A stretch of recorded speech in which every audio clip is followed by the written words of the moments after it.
Welcome back to another episode of Talon Talk. Whatever your listening preference, you can find our feature interviews on YouTube, Spotify, iTunes, TuneIn, Stitcher, and of course on UNFOspreys.com. Don't miss our chats with student athletes, coaches, alumni, and Ospreys in the pros. Now, let's get to today's episode. Welcome back. It's edition number 47 of Talon Talk. Our last edition, we had the head men's soccer coach. Today we got the head women's soccer coach. Eric, how you doing? Brock, doing well. How are you doing? I'm great. It's always good to talk to you, Eric. Give a little synopsis of where you guys are at, what the last couple months have been. It's the winter right now. It's a different time for you. Yeah, it's been interesting because we came, when we reported back in August, there was this small little sliver of hope that we were going to play, so we brought the players in and, but within a day or two, we knew that wasn't going to happen. So it we had planned for that, potentially we wouldn't have a season in the fall. So we had a plan for the fall, to hopefully have a spring season, which looks like we'll have.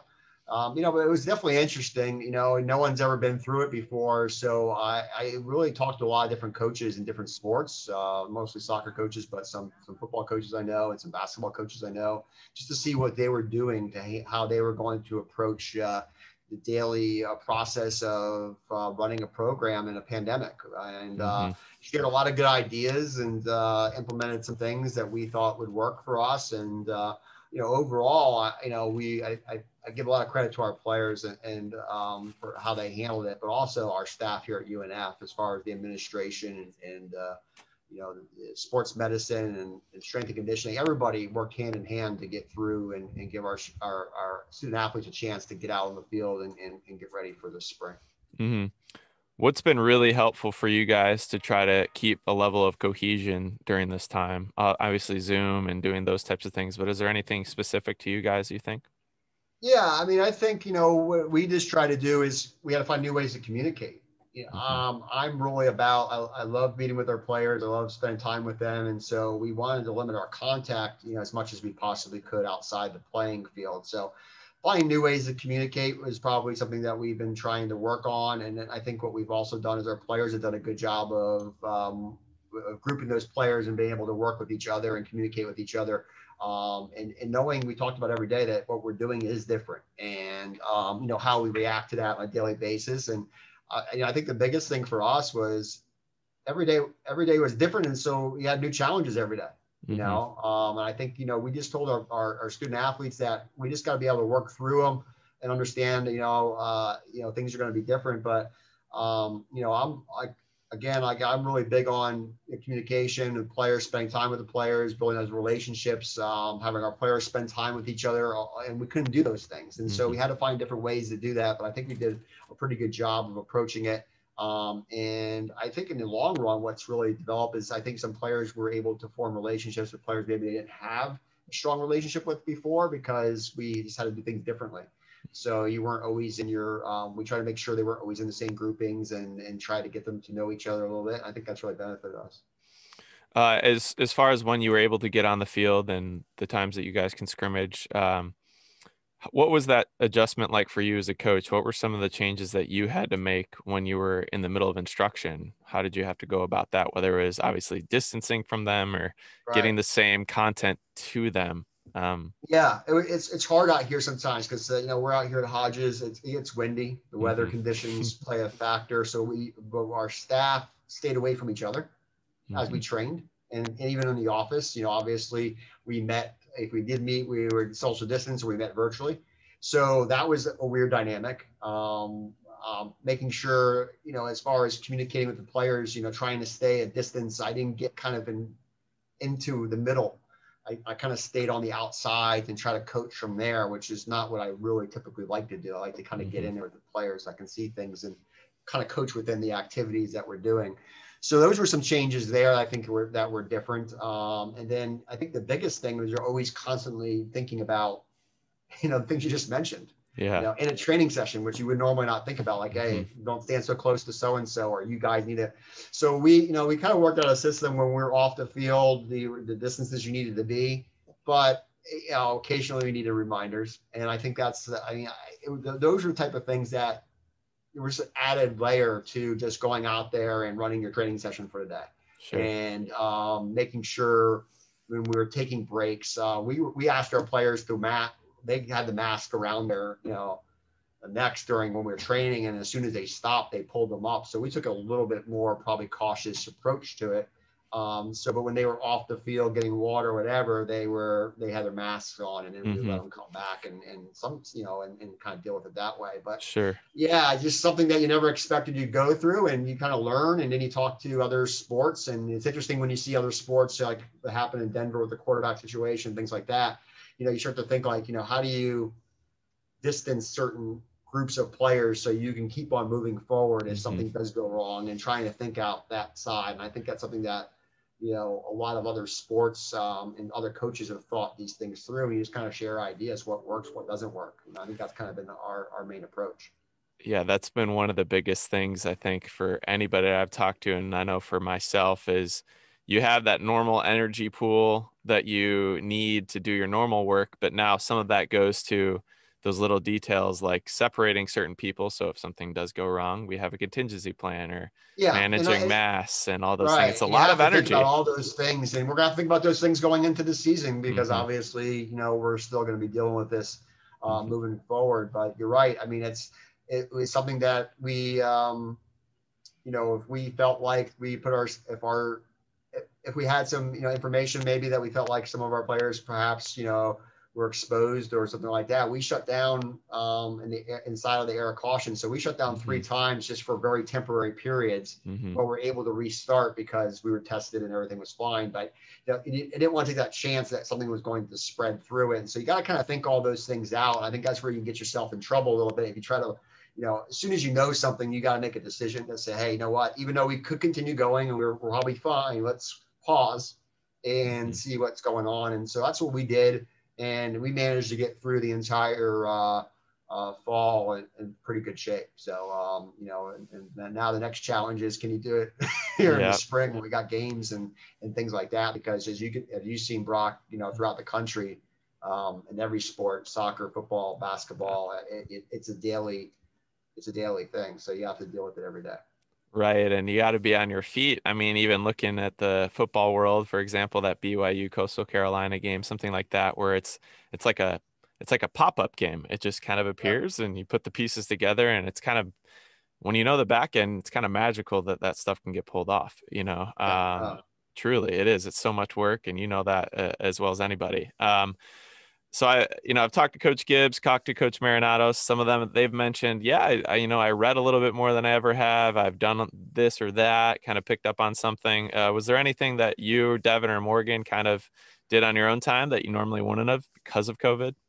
Yeah, I mean, back in April and May, and you're kind of sitting around and you can't come to work, and you kind of, I did a lot of things with other coaches. We did a lot of Zoom calls on leadership, culture, building culture, sharing ideas, and it's really cool. It's something that I've always been proud of, is the culture we've created in the programs I've been involved with. And but then to hear other perspectives, or hear people want to hear how you do it because they've heard that maybe you do a good job with that area. So I did a lot of those, more than I probably wanted to, but like, it was so interesting to have coaches, not only from soccer but other sports, because you don't typically interact with coaches Hmm. from other sports. And so I was on some calls where there were coaches for basketball or lacrosse, and just sharing ideas about how you create a positive culture, a winning culture, and I think the biggest thing is how you sustain it.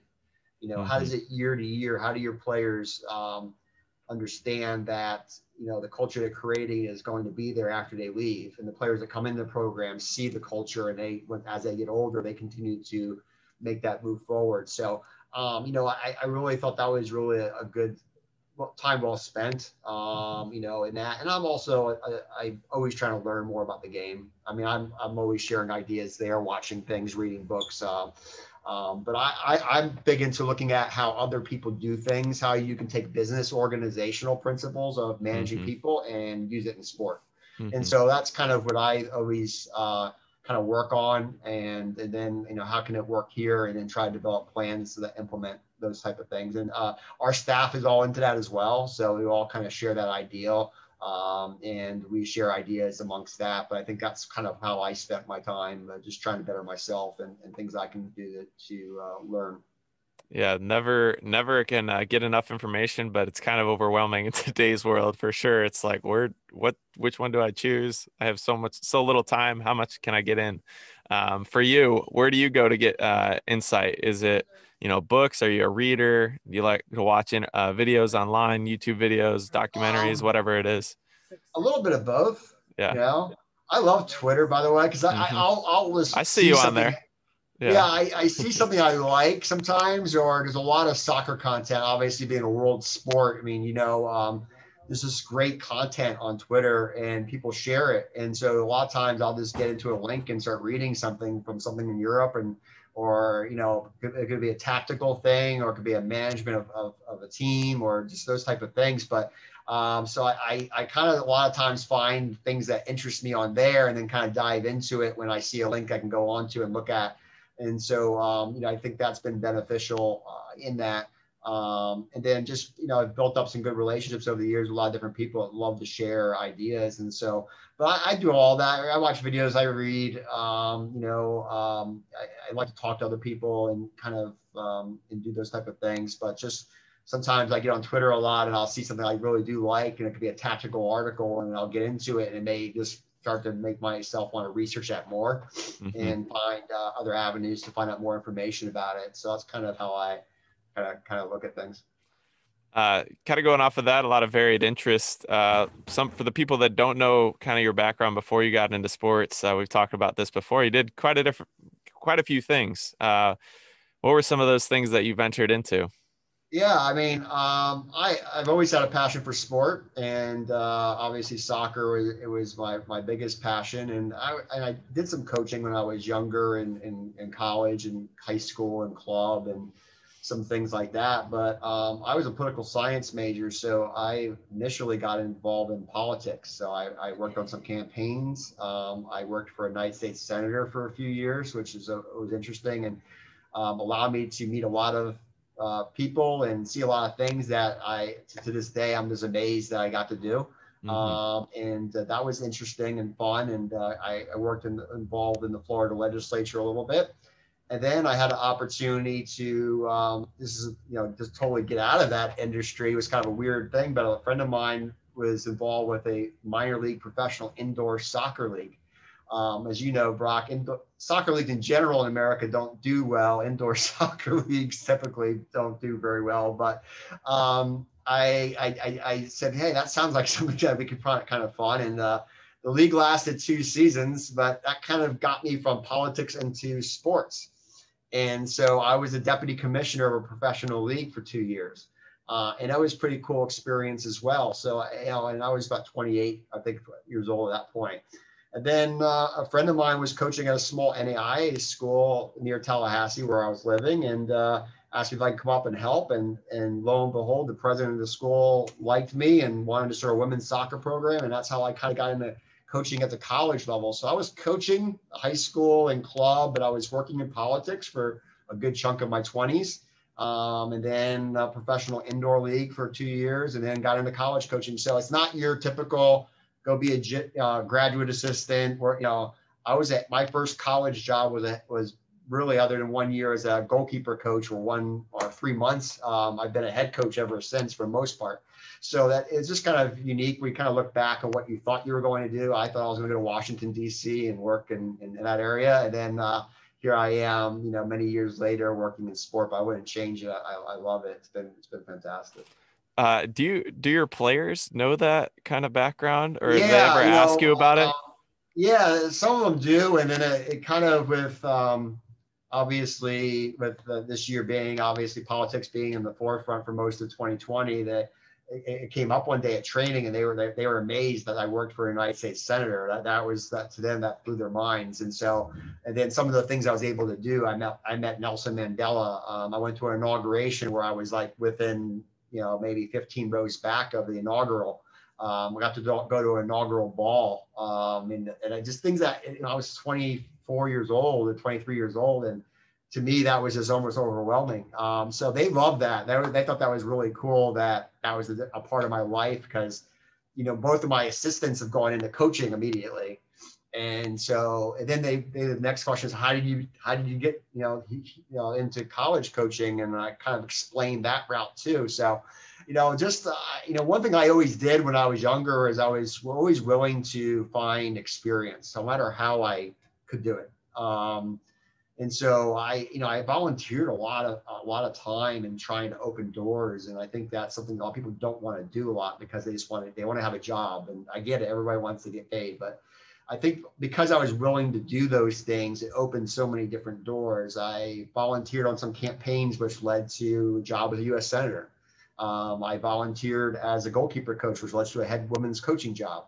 So things like that sometimes, it really helped me. But my first coaching job, I met a friend of mine who's my mentor, Andy Warner in Tallahassee, made me coach 4- and 5-year-olds for about 6 months before he would actually let me coach anything resembling an older soccer player, because he wanted to see how committed I was, because most people would quit. They would do it for a few weeks and they couldn't do it. He had me go through a 6-week cycle with 4-year-olds. I thought then after that I was done. And then he said, come back on Tuesday. And I'm like, cool. He's going to give me like a U17 boys team or something to coach. And I got 5-year-olds for the next 6 weeks. But he wanted to see how, that I was really wanting to learn as a coach. I didn't know a lot. I thought I did, but I didn't. And he made me do that for a while. So I said my first experience, I coached 4- and 5-year-olds at one point when I was real young. So I think the big thing is, you got to go out there and you got to make your own way, and you got to be willing to do things. And so you and I have talked about, I was a sports information director, my first job as well, as a soccer coach, and did some broadcasting and things at Armstrong when I was there, because I had to fill in a lot for women's basketball, and I love all that stuff. So it is interesting, but the players really thought that was pretty cool, that especially I worked for a United States Senator. They thought they were pretty excited to hear that. Yeah, jack of all trades, Eric. I mean, that's a lot of different this spring, things. I'll be coaching, but you're probably going to ask me to fill in somewhere, right? Is that what? You read my mind. I was just going to follow up with that. I was like, you never know, Eric. I might need you to broadcast a softball game. I need a few. I've done softball, so I could see you doing it. I have no doubts of it at all. So that's the scary thing. You think it's funny right now, but you might end up doing it. So looking back to last year, you guys had a great season, a record-setting season, and a lot of success. Looking forward to this upcoming season. It's a long time to try to carry that momentum, but how do you approach this year? I was really happy with what we did last year. It wasn't maybe the ending we wanted. Our team never really been in a position where maybe being expected to do something is a little different to be in. I always say it's always easier to be the hunter. Because if you win, you're the hero. If you don't, people, well, you weren't supposed to, right? So like when you're the underdog, it's great when you get a win because you're the underdog. If you don't win, well, they weren't supposed to win anywhere. It's much harder when the expectations start to get higher in a program. And that's why sustaining winning is so difficult. And so our expectations have kind of changed. I benefited from a couple of things. I think Robin Comfort did a very good job of kind of flipping this program and getting it headed in the right direction. And then I was able to spend a little bit of time with her in that process. So I knew these players that are currently our seniors were with me when I got here. And they kind of really bought into where we wanted to take the program. And Robin gave me a lot of leeway on helping that culture change. And so I really benefited from that. So it's not like coming into a program where you had no idea what was going on. I already knew the players. But then what we needed to do is obviously is through recruiting and continual player development is just, what's our next step?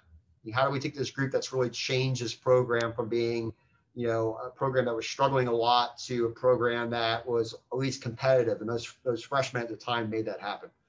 And so I think that's something that we were excited about, because those players are seniors now, and so they understand what we want in that cultural change.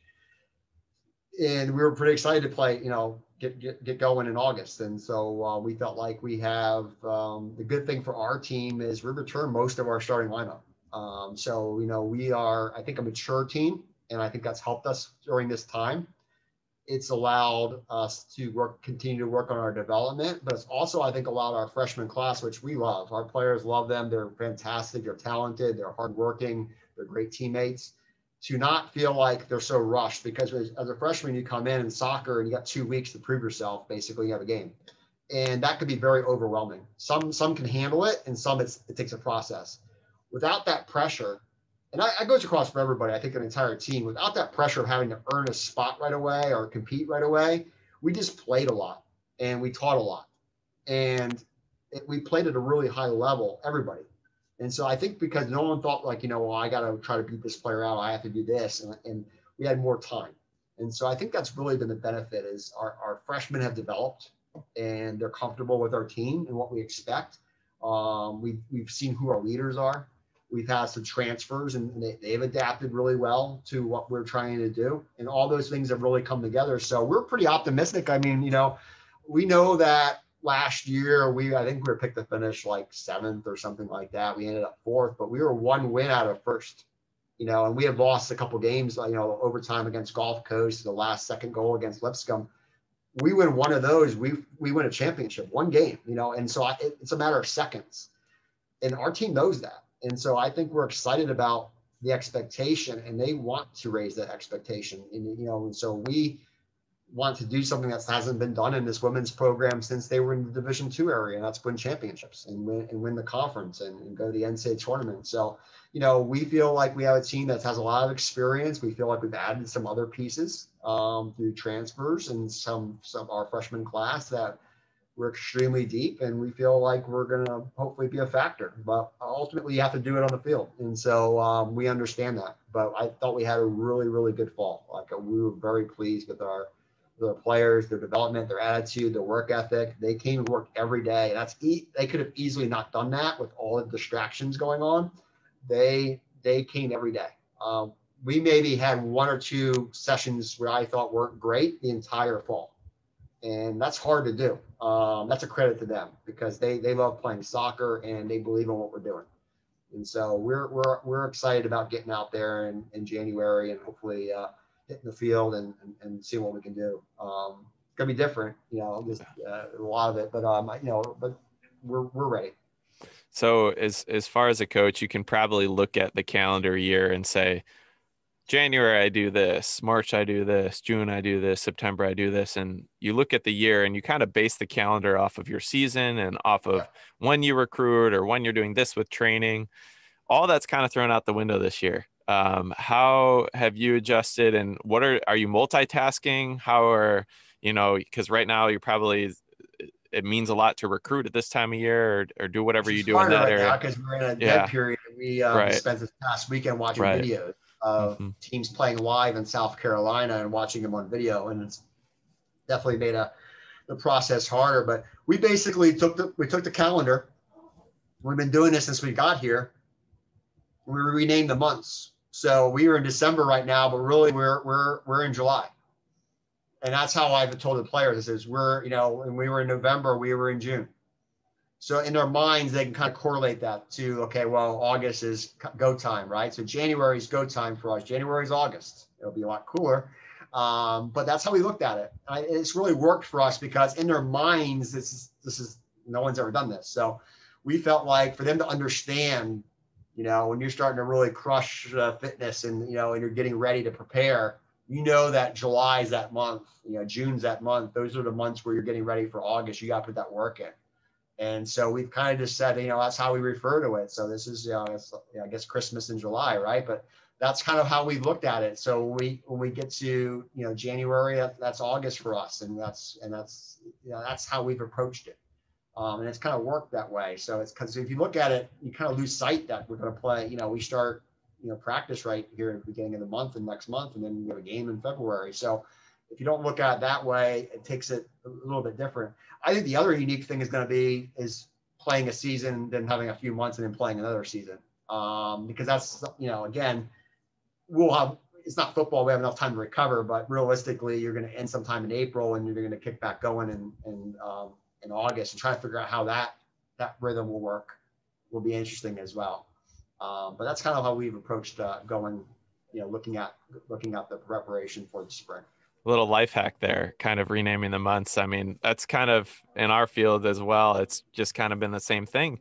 You can kind of get lulled to sleep and think this is a time of year that I do one particular thing, and now you're like, I gotta turn the notch here and crank it Because and do November something else. normally be after your season ended. Yeah, November's kind of recover for a few yeah. weeks, and then maybe you slowly get back into it, and holidays, and we kind of give them some time off. So yes, you can start thinking Hmm. those things. And so it's interesting, the holiday break here is different Hmm. than it's ever been, but we've been really hammering on that. I think that by renaming the months that way, it's really helped them focus Hmm. on where we're at and on the calendar.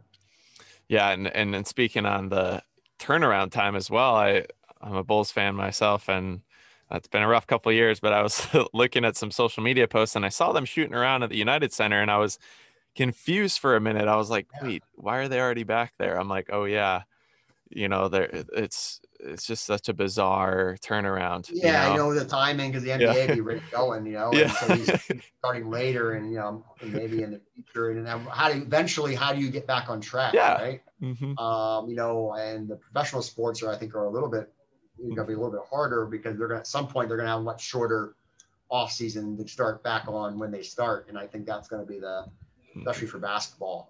I think that's going to be in hockey. But for us, it's going to be a little bit different. Because I have two schedules here. And it's been changing Yeah. constantly. But I have a spring, and sometimes I lose sight and dates and stuff. But I have a spring schedule and a fall schedule, and they're different. And you're trying to get ready for one season, but you're also thinking about the next one too because you have to prepare for that as well. And so that part's been very interesting. Hmm. The scheduling part, and then recruiting has been hard. I feel for those younger players because it's just really made it difficult for everybody involved. But we definitely understand why we're doing it this way, and so we just try to make the best of it. Hmm. In terms of what days of the week are you guys playing? What's kind of the schedule format look like this year?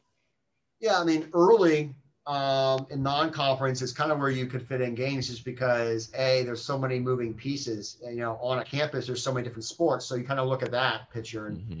if you had a basketball game that night, you're probably not going to play on that particular day. So you had to kind of look at that.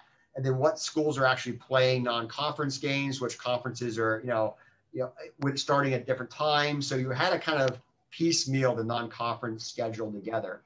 And so that rhythm is a little bit harder. It still has for the most part, we have some odd days we typically don't play on. I think we have a Tuesday game this year. I think we've never had a Tuesday game Hmm. before. So it's a little bit different. But once you get in the conference play, it's pretty consistently Saturdays and Sundays. So, once we get into that rhythm, it's going to be a lot easier, I think, than the early part of it. And the early part of it was just really, everybody was just kind of, hey, our field isn't available on Saturday. It's only available on Monday, or this is the only days we can play during the week. And so you kind of had to kind of work it that way and then find teams that were playing because, some teams played some games in the fall and some schools did that and some schools didn't. And again, we're fortunate enough that we can play an out of conference schedule in addition to some conference games where some other conferences can't do that. So you have to find, and then distance travel wise, how you limit your travel. So it made a lot of moving parts that were, the schedule's changed 6 or 7 times in the last couple of weeks, Hmm. that part, but we're excited about what we have. I think, in conference play, we're in divisions this year Hmm. and we play everybody twice, home and home. So you're going to see them, 2 times. Matter of fact, we're going to see Jacksonville 3 times because we're going to play them the very first game we both decided that would be a really cool thing to do. Like, why don't you play your crosstown rival at the very first game of the spring season? And we kind of decided that, Coach Constable and I over at JU decided that back in October. So we told our players that gave them something to look to, and then we'll play again, a month and a half later twice. But stuff like that, you had to be creative to find games to save some resources financially. And so schools have been working together and trying to do that. So it's going to be different for sure.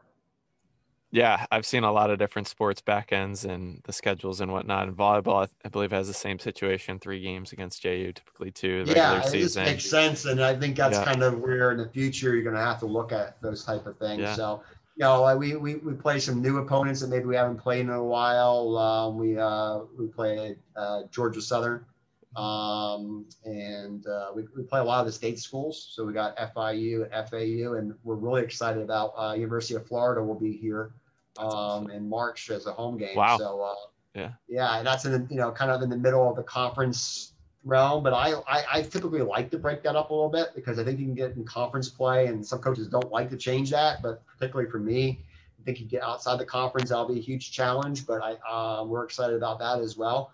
So I think we have a lot of home games, so we have some opportunities to play it here at Hodges. So we're looking forward to that part. But the schedule's been crazy. It's like every time I write it down and submit it, it changes, and it's been. I think there's still probably going to be some changes, with it. It's a living document.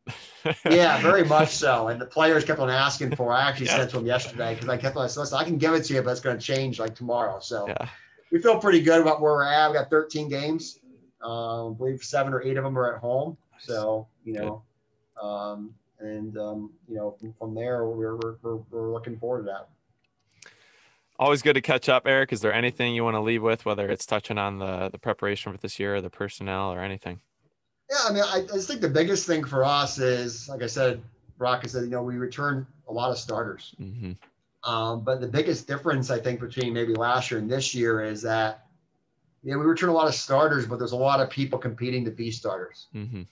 And that's what the players have said to us is like, man, it's like too deep in every position. So there's a battle going on, which maybe we didn't necessarily always have. And I think that's really helped us. And so that's kind of a great thing is that we have players that are really pushing each other. And I think they understand that now. I kind of talked about at the beginning of this semester, we didn't really talk about competing that much. We wanted to learn, get better, and create an environment where that was not part of it. But as we got pushing towards the end of the fall, we started making that known that, now we got to kind of understand that there's maybe 2 players competing in this position, or maybe 3 players competing in this position, where maybe before that was a pretty easy decision. Mm-hmm. It's not an easy decision, which is great for a coach because they know that you have a lot of talent that way if you're not sure. And I'm still not sure exactly who is our starting 11. Until the lights come on against Jacksonville, we probably don't know, because it's great, in training you can be one way and then sometimes games show a different, but I think the thing we're most excited about is how deep we are as a team, where we feel like we could play a lot of players and it doesn't drop off, where maybe years past that was somewhat the case. But like I said, the typical players, Thais obviously had a great year last year. We're looking forward to hopefully she can repeat that. And she's gotten better and better every year. And she's going to probably have her name etched in the record books here. She already has, but I think she's going to add to that. I think a huge addition for us has been a transfer from University of Miami, a local product from Bowles High School, Ariana Munoz. She's been phenomenal in practice, training, her work ethic. She's very, very creative. I think she's going to be someone who can really, really have a really good season and make a huge difference for us. But there's been lots of pleasant surprises right down the line. I think we're really happy with everybody on our roster and how much they've really developed. And we talk about winning a championship. Some coaches don't like to talk about that. I always feel like you got to set your goals and we're going to chase stuff. And I think that's what we're trying to do. And so, we want to be in that mix, come April to have a chance to go to the NCAA tournament. And hopefully if we can stay healthy, we maybe can do that. Yeah. Well, it looked great last year. No, it's your second year full-time here, or not, sorry, full-time, but as the head coach. And it'll be exciting to see you guys out there. Hopefully, sooner than later, we can get going. So. Absolutely. Well, I appreciate it, Eric. It's always a pleasure to talk. And we'll be seeing you out there on the pitch. Thanks for listening to Talon Talk. Find the complete archive along with feature articles on UNFOspreys.com by going to Fans and Talon Talk podcast series under the Multimedia tab.